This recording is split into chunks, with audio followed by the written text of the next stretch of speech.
Hello friends, எல்லாருக்கும் வணக்கம். இன்றைக்கி நம்ம நிக்கிஸ் கிச்சனில் யார் வேணாலும் ஈஸியாக பண்ணுற மாதிரி வீட்டில் இருக்கிற பொருளை வச்சு நல்ல சத்தான கொண்டக்கடலை பிரியாணி, சன்னா பிரியாணி எப்படி செய்கிறது, ப்ரெஷர் குக்கரில் ரொம்ப சுலபமாக எப்படி செய்கிறது, அதுக்கான அளவுகள் என்னென்ன அப்படிங்கிறத பார்த்துடலாம் வாங்க. ஃபஸ்ட்டு ஒரு ப்ரெஷர் குக்கரில் 1 டேபிள் ஸ்பூன் நெய் சேர்த்துக்கலாம்.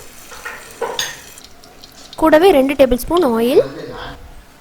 எல்லாமே சூடானதுக்கப்புறமா ஒரு பிரியாணியில் ஒரு அனாசிப்பூ, கொஞ்சமாக பட்டை, ஒரு ஏலக்காய், 3 கிராம்பு, ஒரு சின்ன பீஸ் ஜாவித்ரி, அதோட ஒரு அரை டீஸ்பூன் சோம்பு சேர்த்து தாளிச்சிடலாம். இதோட ஃப்ளேவர்லாம் நல்லா இறங்கினதுக்கப்புறமா ஒரு பெரிய வெங்காயத்தை நீல வாக்கில் கட் பண்ணி சேர்த்துக்கலாம். சேர்த்துட்டு இது நல்லா ப்ரௌன் ஆகிற வரைக்கும் வதக்கி விடணும். இந்த டைமில் நம்ம ஒரு பேஸ்ட்டை ரெடி பண்ணிக்கலாம். இதில் ஒரு 6-7 பல் சின்ன வெங்காயம், கொஞ்சமாக இஞ்சி, பாருங்கள் இந்தளவுக்கு இஞ்சி எடுத்திருக்கேன், 4 பல் பூண்டு, ஒரே ஒரு பச்சை மிளகாய் சேர்த்து நைஸாக அரைச்சி எடுத்துகிட்டு வந்துடலாம். அவ்வளோதாங்க, நம்மளோட பேஸ்ட் ரெடி. அடுத்ததான் வெங்காயம் எந்த அளவுக்கு வதங்கியிருக்கு அப்படிங்கிறத நம்ம செக் பண்ணிடலாம். இப்போ வெங்காயம் பாருங்கள் நல்லா ப்ரௌன் ஆகிருக்கு. அடுத்தா நம்ம இப்போ அரைச்ச பேஸ்ட்டை உள்ளே சேர்த்து நல்லா வதக்கி விட்டுடலாம். இதோட பச்சை வாசம் கம்ப்ளீட்டாக போகிற அளவுக்கு நல்லா வதக்கிக்கோங்க. அடுத்ததாக இதில் ஒரு 1/4 டீஸ்பூன் மஞ்சத்தூள், அரை டீஸ்பூன் காஷ்மீரி மிளகாய் தூளும், கூடவே 1 டீஸ்பூன் மல்லித்தூள், அப்புறமா அரை டீஸ்பூன் அளவுக்கு கரம் மசாலா, இது எல்லாமே சேர்த்துட்டு இதோட ராஸ்மல் போகிற வரைக்கும் நல்லா வதக்கணும். வதக்கினதுக்கப்புறமா இதில் கொஞ்சமாக மல்லி இலை, புதினா சேர்த்து வதக்கணும். அதிகம் சேர்த்த வேண்டாம், கொஞ்சமாக சேர்த்தா போதும். எல்லாம் வதங்கினதும் ஒரு தக்காளியை நீல வாக்கில் கட் பண்ணி சேர்த்துக்கலாம். தக்காளி நல்லா மசிஞ்சு தொக்கு கன்சிஸ்டன்சி வர்றது வரைக்கும் நல்லா வதக்குங்க.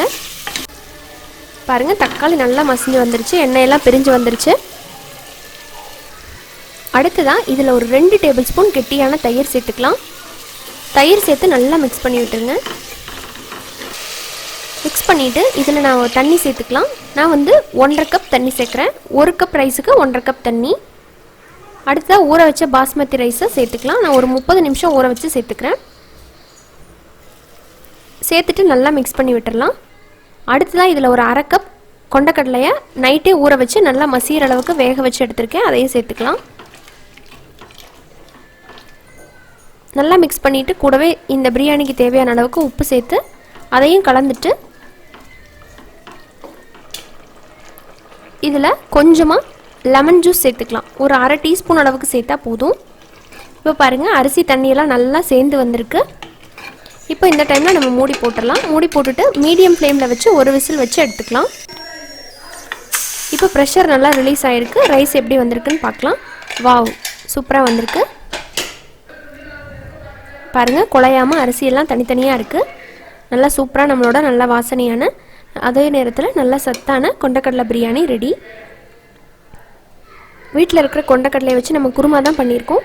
பட் இந்த மாதிரி பிரியாணி ரொம்பவே நல்லாயிருக்கும். லஞ்சுக்கு சூப்பரான ஒரு காம்போ. கண்டிப்பாக ட்ரை பண்ணி பாருங்கள். பேச்சுலர்ஸ்லேருந்து பிகினர்ஸ்லேருந்து யார் வேணாலும் ஈஸியாக பண்ணிடலாம். நல்ல பிரியாணி ஃப்ளேவரோடு சாப்பிட்றதுக்கு ரொம்பவே சுவையாக இருக்கும்.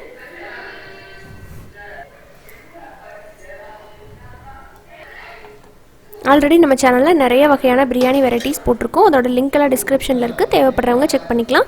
இதோட ஆனியன் கேரட் போட்ட ரைத்தா ரொம்பவே நல்லாயிருக்கும். கூடவே வடகம் வச்சு சாப்பிட்டிங்கன்னா சூப்பரான ஒரு லஞ்ச். கண்டிப்பாக ட்ரை பண்ணி பாருங்கள். இந்த வீடியோ உங்களுக்கு பிடிச்சிருந்ததுன்னா நம்ம சேனல் நிக்கிஸ் கிச்சனை மறக்காமல் சப்ஸ்கிரைப் பண்ணிவிட்டு கூட இருக்கிற பெல் சிம்பிளை அழுத்தி விட்டுருங்க. இன்னொரு இன்ட்ரெஸ்டான ரெசிபியோடு உங்களை மீண்டும் சந்திக்கிறேன். நன்றி, வணக்கம்.